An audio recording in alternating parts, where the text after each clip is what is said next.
Ahmedabad plane દુર્ઘટનામાં 250થી વધુ લોકોના મોત થયા છે। આ દુર્ઘટનામાં જાણે નસીબ લખવાની આવી હોય એમ 2 વર્ષથી લંડનમાં રહેતી અને 1 મહિના માટે ભરૂચ આવેલી ભૂમિ ચૌહાણ માત્ર 10 મિનિટ લેટ પડીને ફ્લાઇટ ચૂકી જતા જીવ બચી ગયો હતો।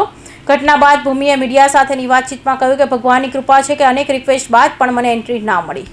પ્લેન ક્રેશની દુર્ઘટના વર્ણવતા ભૂમિ ચૌહાણે જણાવ્યું કે અમે 2 વર્ષ પહેલા જ લંડન સ્થાયી થયા હતા।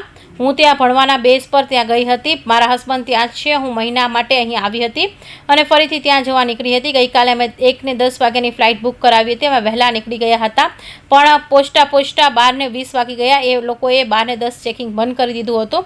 માત્ર એક વિન્ડો ખુલ્લી હતી। મેં એમને રિક્વેસ્ટ કરી કે માત્ર 10 મિનિટ જ લેટ થયું છે તો મને નીકળી જવા દો, હું એકલી જ બાકી છું, પણ એ લોકોએ મને ન જવા દીધી। મને ન જવા દેતા અમે એરપોર્ટથી નીકળ્યા બાદ અમને ન્યૂઝથી ખબર પડી અને સગાવાલાના ફોન આવ્યા કે તું જે પ્લેનમાં જવાની હતી એ જ પ્લેનમાં આવું થયું છે। એ સમયે હું કંઈ વિચારી શકું એવી મારી કોઈ હાલત જ નહોતી। ભગવાનની કૃપા છે કે અનેક રિક્વેસ્ટ બાદ પણ મને એન્ટ્રી ના મળી। પહોંચતા અમને સમથિંગ 12:20 જેવું થઈ ગયું અને 12:10 સુધી તો એ લોકોએ ગેટ ચેક ઇન જ કરવાનું બંધ કરી દીધું। ખાલી એક વિન્ડો ખુલ્લી હતી। મેં એમને રિક્વેસ્ટ બી કરી કે હવે ખાલી 10 મિનિટ મોડું થયું છે તો મને નીકળી જવા દો। હું એટ ધ ટાઈમ તો હું એકલી જ હતી ત્યાં, એટલે મેં એવું કીધું કે મને એકલી જ બાકી રહી છું તો મને નીકળી જવા દો, પણ એ લોકોએ મને ના જ જવા દીધી। અમે ત્યાંથી નીકળી ગયા હતા। અમે એરપોર્ટથી જસ્ટ બહાર જ આવ્યા હતા અને ત્યારે જ અમને ન્યૂઝ થ્રુ ખબર પડી કે એ જ ફ્લાઇટ, મતલબ એવું ખબર પડી સ્ટાર્ટિંગમાં કે ફ્લાઇટ આવી રીતે લંડન જતું આવું થયું છે એન્ડ ધેન આઈડિયા આવી કે મારે જે ટ્રાવેલ કરવાનું હતું એ જ ફ્લાઇટમાં આવું થયું છે।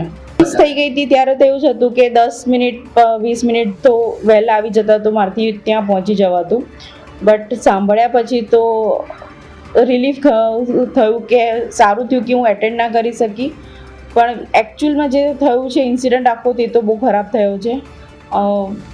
ખાસા બધા લોકોના આવું ફેમિલીઝ આખી એ થઈ ગઈ છે તો એ સારું નથી જે બી છે તે તો। ભૂમિ ચૌહાણે વધુમાં જણાવ્યું કે શરૂઆતમાં મને બહુ ગુસ્સો આવ્યો કે માત્ર 10 મિનિટ લેટ પડીને ફ્લાઇટ ચૂકી ગઈ, પણ પછી આ બધા સમાચાર સાંભળીને હું ધ્રુજી ગઈ। સારું થયું 10 મિનિટ લેટ પડી। જે દુર્ઘટના ઘટી એ ખૂબ જ ખરાબ છે। હું કંઈ કહી શકતી નથી।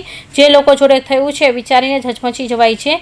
જે લોકોએ જીવ ગુમાવ્યો એમના આત્માને ભગવાન શાંતિ આપે। મારી એરલાઇન્સને રિક્વેસ્ટ છે કે સેફ્ટીના રૂલ્સ અને પ્રોટોકોલ્સ ફોલો થાય તો આવી દુર્ઘટના ફરી ન ઘટે અને લોકોના જીવન ના જાય। કૌશિક પટેલનો report, Hind TV news, Surat.